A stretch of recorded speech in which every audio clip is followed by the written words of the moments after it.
Hey guys, welcome back to my channel. So for today's video, I feel like I say this with like every video, but I have a special video for you guys. So Halicrafts here on YouTube sent me a message and asked me if I would like to do a swap with him. I said sure, because if you guys have seen his dolls, they are quite lovely, and I've never done a swap before, so I was kind of excited at the prospects of doing one. So he proposed that we do a Harry Potter magical creatures doll swap, and I was totally like up for it. However, there was a slight problem where I used to be super into Harry Potter, but I have not read it in 10 years. So I'm gonna be honest, I was having a hard time thinking of a idea for this because when I think of Harry Potter magical creatures, I think of Dobby, and I don't think he wanted a Dobby doll. So I kind of had to like think, and then it came to my like brain that Harry Potter also has mermaids and centaurs, and I've already done a mermaid on this channel, so I didn't want to do another one. And then I want to do a centaur eventually with an Avia Trotter doll, but I want to wait until I have an airbrush.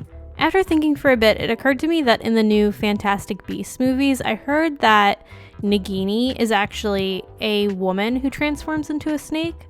And I thought, that's a really cool, like kind of interesting detail. That's when it occurred to me that I should make a Serpent Slytherin Sorceress. Say that 5 times fast.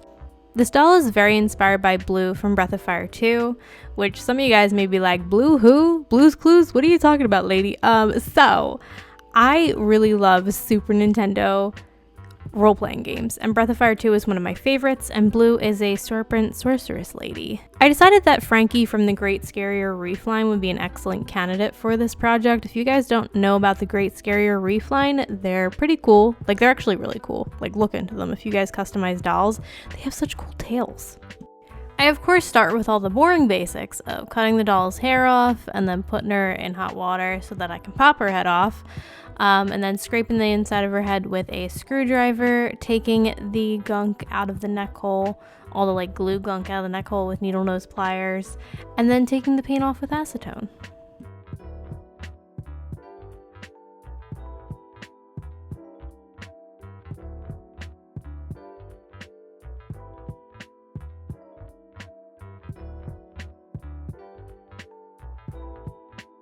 So let's talk about Frankie. Frankie is one of the only dolls that I've repainted more than once, and every time I repaint her, I just really like the outcome, and I think she's a very beginner-friendly doll, so if you guys are new to doll repainting, I recommend like grabbing a Frankie doll. I don't know, I think she's just really easy to make look cute because she's just so cute. Like, her sculpt is so good.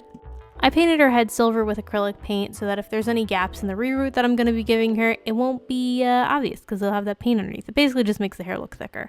Then I cut some of that yarn and tied it to this, what everyone has told me is a scarf hanger in the shape of brass knuckles. Why that's an invention, why that was created, I don't know, but that's what I tie yarn to. And then I brushed it out with a cat hairbrush. I straightened it with a straightener. I put it in fabric softener for 10 minutes because I feel like it makes it like silkier. And then I straightened it again.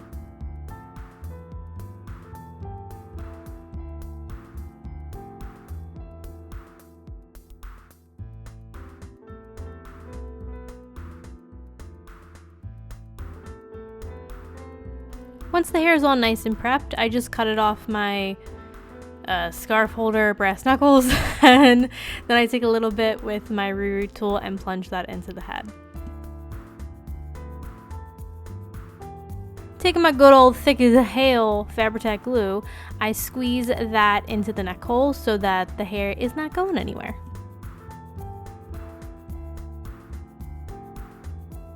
Something crappy that happens to me sometimes when I reroute is that the hairline splits or the part splits. I'm pretty sure this happens because the holes in those areas are very close together, and just like the force that I use when I plunge the needle into the head is, I guess, very forceful. Maybe I'm like super strong, I don't know, but it's very easily fixable. I just take a little bit of super glue on a toothpick and I put that in the hole, and then I squeeze it together for about a minute. And it sets and I'm good to go. Speaking of really strong people, this has nothing to do with doll repainting. Has anybody ever looked up arm wrestling tournaments here on YouTube? Because it's really entertaining. Highly recommend. Alrighty, so obviously this Frankie is an eel and I want her to be a snake. So I have to cut off the fins with my Dremel tool.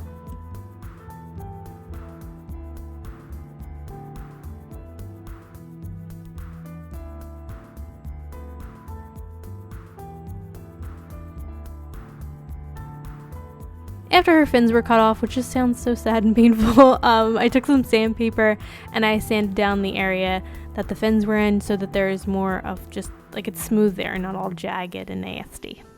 Now onto the face up, woo! So I spray the doll 3 times with Mr. Super Clear, letting it dry for 15 minutes between each spray and wearing a respirator while I spray, and then we get started. One of the reasons why I think Frankie is so beginner friendly is because I find her eye mold to be a nice mix between being defined but not too defined. Some eyes on dolls have like no definition at all, which I think is why a lot of people don't really like Ever After High dolls, at least from the core line or the signature line. Like Apple White, Raven Queen, because they have kind of like pancake faces. I don't really mind it, but like some people do. And then some dolls have really, really defined eye molds, like Spectra, I feel like has one, and like Abominable. It's like super defined, so you kind of feel like it's weird to make the, like I feel like if you made eyes really big on those sculpts, it would look kind of strange because of the eye mold. Whereas Frankie has a nice defined but not too defined eye mold. So what I mean by that is you can make the eyes really big, like you can go over the eye mold and I don't think it looks bad. You can make it smaller and I don't think it looks bad. Or you can just follow the eye mold itself and then it makes it so that it's kind of easy to make the eyes even and like level with each other. That's just my opinion, but yeah, I think she's a really good beginner friendly doll. So since this lady's a badass snake lady, I wanted her to have more pigmented lips like she put on lipstick, you know? So I added a lot more color pencil than I normally do. Normally I just go in with pastels and kind of like pat on pastels to get a very sort of, I guess, blurred effect to the mouth, but I wanted this lady to look like she put on some lipsticks.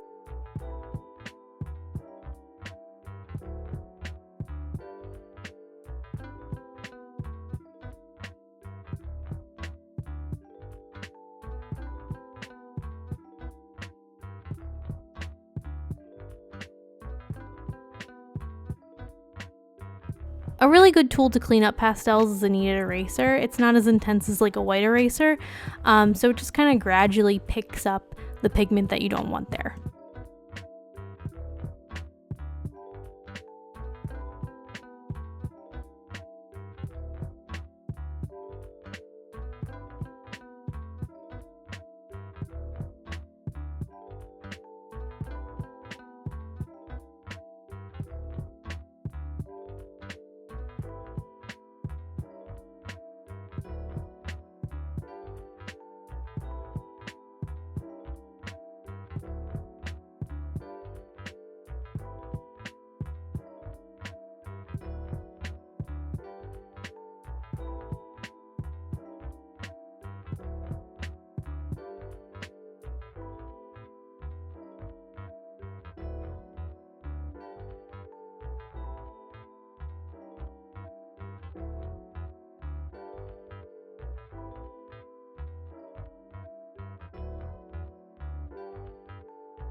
With red and purple pastels, I'm adding my controversial blotchy cheek blushing on her cheeks and her forehead.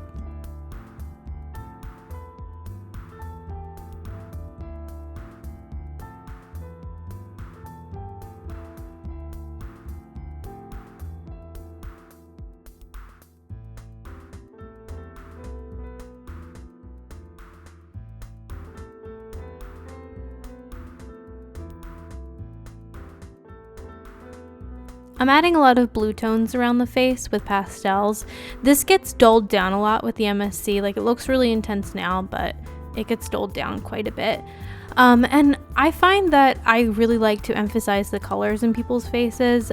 It's definitely a stylistic choice. Like, I know it's not what skin looks like exactly, but it's what I find beautiful. I really enjoy it. So I am also adding veins around the eyes and the forehead.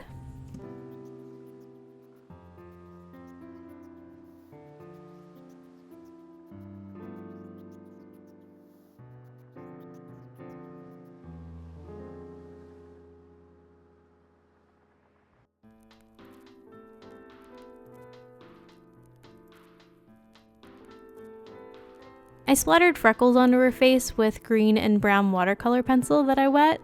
And I know that I really like skin texture with like all dolls, but I really think it lended to her character and kind of the effect that I wanted with this doll. Like I wanted her to look beautiful, but kind of creepy. Which I guess is kind of the aesthetic that I give a lot of dolls, because somebody commented recently and said that my dolls look like zombies while I'm repainting them, and I agree, like they kind of do, but like I kind of dig it. For her eyes, I wanted them to be kind of like a cloudy, murky gray.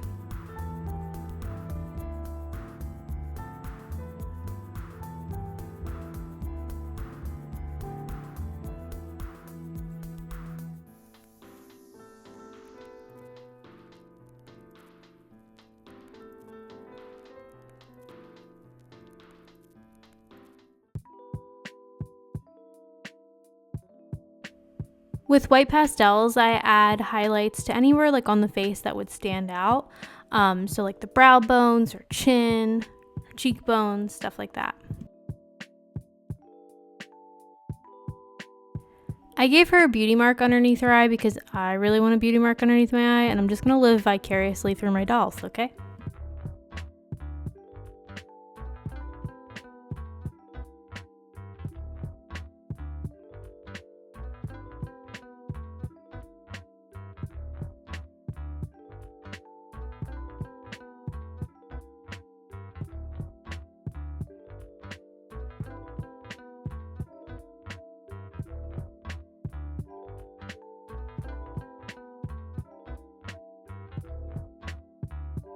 I took some black pastel and added a pretty intense like amount of shading to the middle of her lip. I just thought it suited her. And then I took some of that black and also shaded in the whites of her eyes and her irises. You do this so that the eyes look a little bit more 3D. If they're just white, it just, I don't know, it just looks unrealistic because your eyelids create a shadow. I gave her very intense black Spock-like eyebrows because those are my favorite type, so she's getting some of those. And I also decided that, you know what, this lady needs a scar on her eyebrow because she's a badass snake lady. And somebody got in a fight with her and, you know, she survived.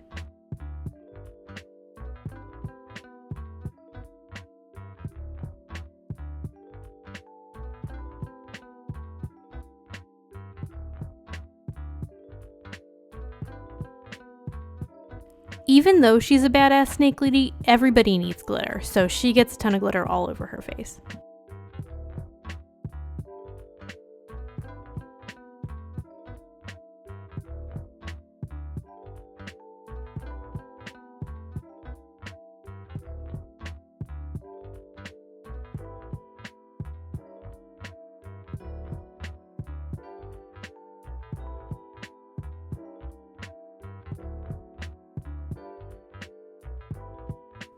At first I was gonna give her like normal eyes, but then I said no.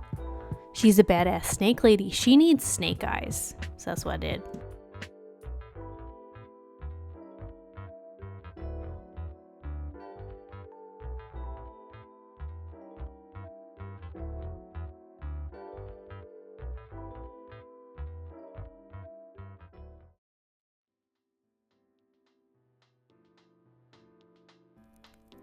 I've gotten quite a few questions, I don't know, maybe like a handful of times, of what brushes do I use when I do like highlights or like lashes or just, I don't know, tiny little detail work. And I'm gonna put those in like I only have like one favorite brush, but I have a couple that I think are pretty good and that like other doll artists use and that they really like.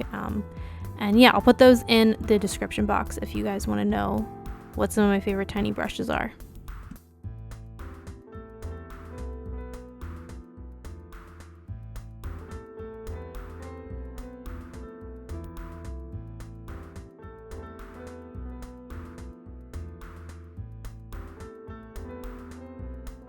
I don't think I'd ever painted a scar or like drew a scar prior to this, so I had to look up reference. If you guys are ever confused about anything, painting anything, I highly recommend looking up reference on Google. I know that sounds obvious, but some people just don't look up reference. And I mean, if you can draw anything, just out of your mind and you don't need any reference, that's like great. But a lot of people aren't that person. So just look up reference if you're ever confused.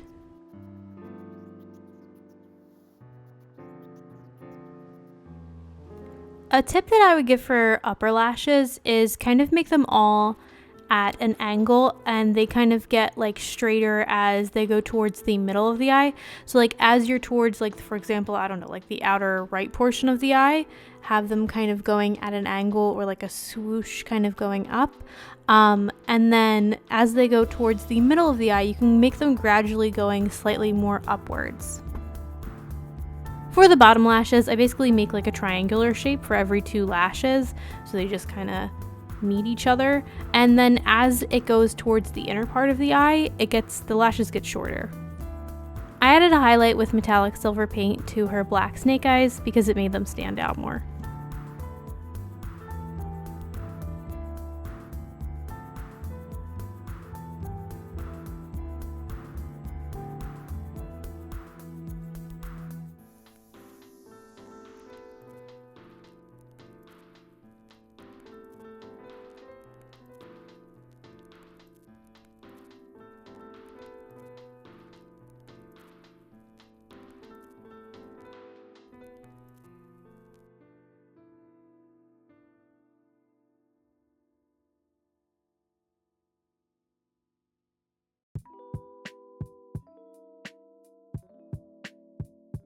I've mentioned this before, but I'm gonna mention it again. So I like to sketch in the eye shines on the doll first, because sometimes I draw them or I paint them and they look totally goofy and I just like hate how they look. And it kind of like, in the past this has happened where I've just hated how I've painted the eye shines and it sort of ruins the doll for me a little bit. But when I sketch them in with pencil first and get the kind of like general shape down, and then I go in with watercolor pencil, it's really helped me out because for one thing, I'm sketching it out first, so I know like the shape that I'm going in with. And if I mess up with the watercolor is way more forgiving than acrylic paint, so you can kind of wipe it away with a Q-tip, like a wet Q-tip, and then you can redo the eye shines. I'm not sure if I've mentioned this, but something that I've been really loving doing to waterlines lately is I always add the like, you know, kind of basic white highlight to the waterline, but I really have been liking adding metallic rose gold paint to that area as well, because it just looks really good when I add the gloss to the eyes eventually at the end. I normally do that after I take photos and everything. But yeah, it just looks like wet and metallic and pretty. I swear, just try it if you got some rose gold paint. To add a bit of drama to her eyes, I add these gold lashes in to the upper and lower lash line.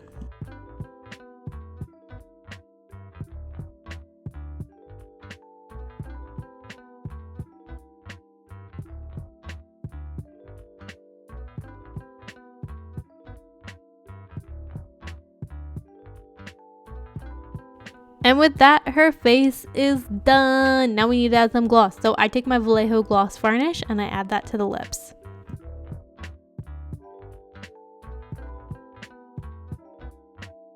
Now onto the clothes. So I really wanted her to kind of have that snake shape and body emphasized, so I put her in a really tight fitting black dress. I sewed the dress together at the shoulders and also hemmed the lower back portion of the dress where the snaps are going to be. Once that was finished, I sewed up the side seam.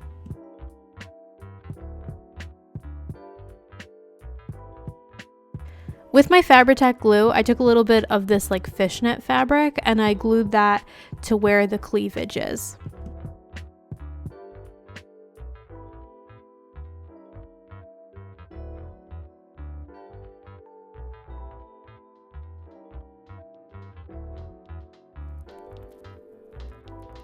Taking this gold green metallic paint that I honestly used the crap out of throughout this whole entire project, I am adding a like bit of an ombre effect to the bottom of her dress.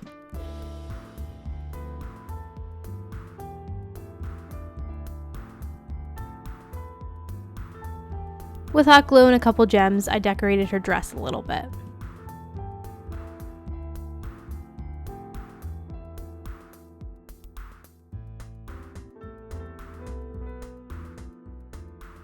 She needed a cloak because like she's a fantasy lady and like they wear cloaks. So I just took a cerise hood pattern for her cerise hood's cloak, and I assembled her cloak. So I hemmed the front and the back of the hood, and then I took where the back of the hood, like the two portions connect, and I added a dart to it.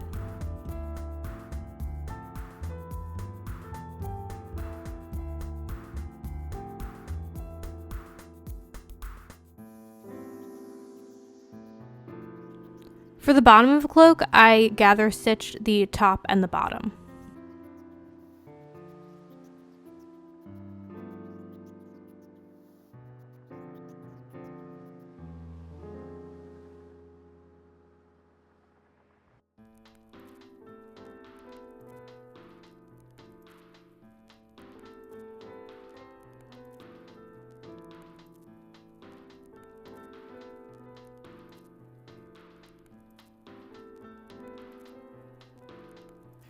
I also gather stitched the sides of the hood. Honestly, like, sewing clothes is just like tons of gather stitches. Like, you just gather stitching all day long.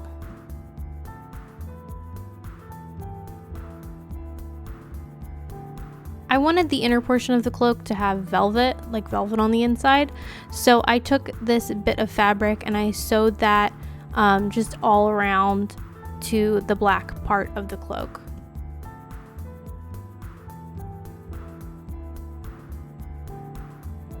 I sewed the two gather sides of the hood to the top part of the cape.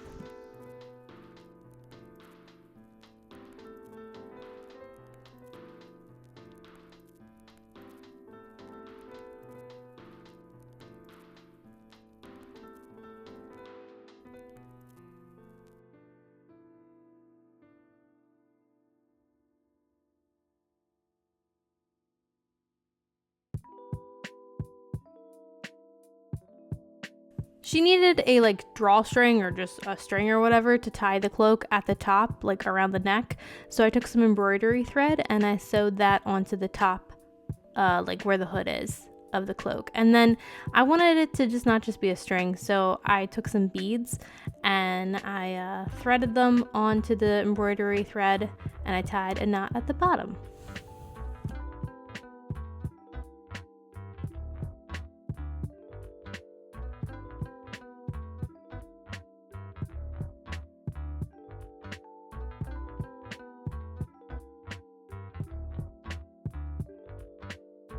I didn't want her to just have like a black cloak on because that's kind of boring. So I decided to paint what I believe to be, I'm pretty sure, like I googled this earlier and that's why I painted this on there, what I believe to be the Slytherin symbol to the back of the cloak, which I think is two snakes like intertwined with each other. And I painted this with that gold green metallic paint that I use a ton throughout this, and also red metallic paint for the eyes and the tongue.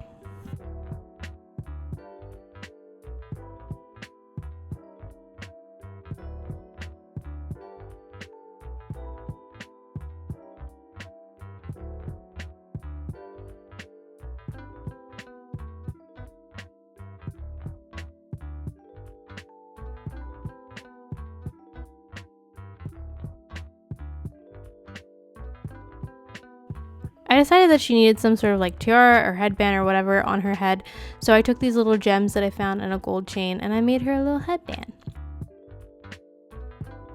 I originally wanted to switch out her arms with more normal Frankie arms, but for some reason with this doll, they made the like peg of the arm just really thick. I don't know why, like genuinely confused. So I couldn't switch out her arms, so I just had to cut the fin off with an X-Acto blade.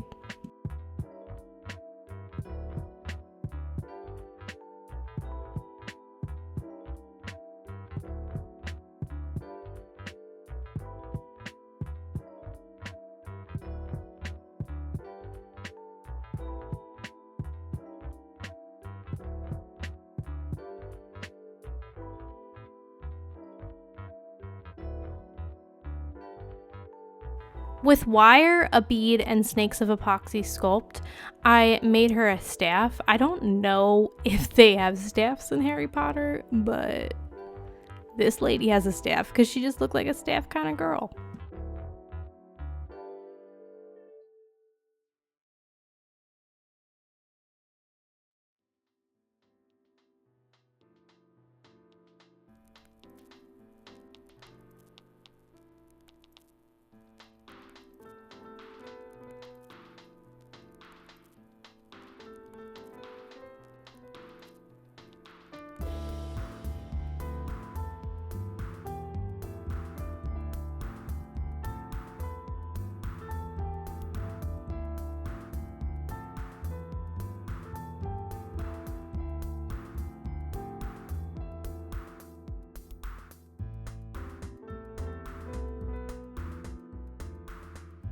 I've been really loving nails on dolls, so I do the hot glue method of just squeezing out a tiny bit of hot glue and then dragging it out, and then trimming it down to give the doll nails.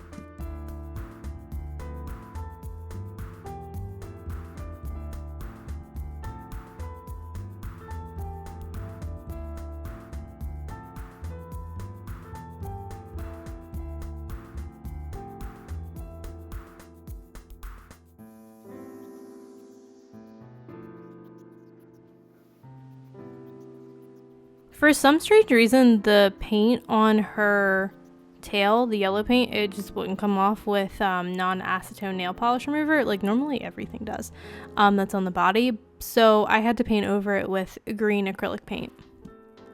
I also painted over the sides where I sanded it down, because where I cut the fin off, it was like this weird see-through texture, so I just didn't like it, so I painted over it with that green paint.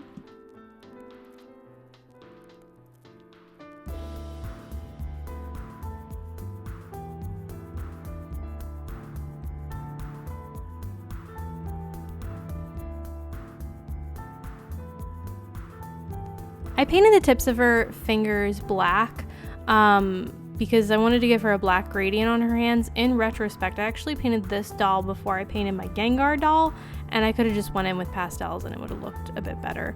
But I also added pastels on top. You could just go in with pastels. You don't need to paint it with acrylic paint on the tips of the fingers. Something that I didn't get footage of is her tail is very metallic here, because I actually went over it with that gold green metallic paint that I keep talking about, so that's why it looks this way. With similar pastels that I used on the face, I also applied to her body to blush it, and something that I didn't get footage of is you guys will see like gold dots on her tail. That's to emphasize the scales that are down there. I just did that with metallic acrylic paint. I added a bit of like a gnarly tree-like texture to her staff and painted it black once it dried.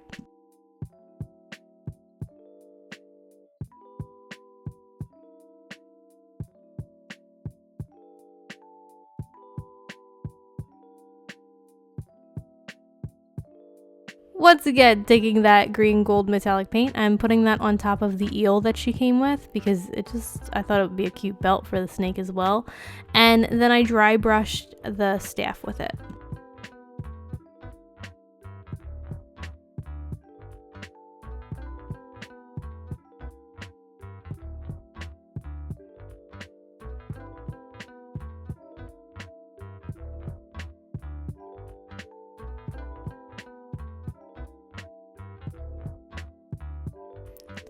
Last but not least, we have to do her hair. So I'm taking my beloved chopstick and I am heating it up with my flat iron to give her some curls.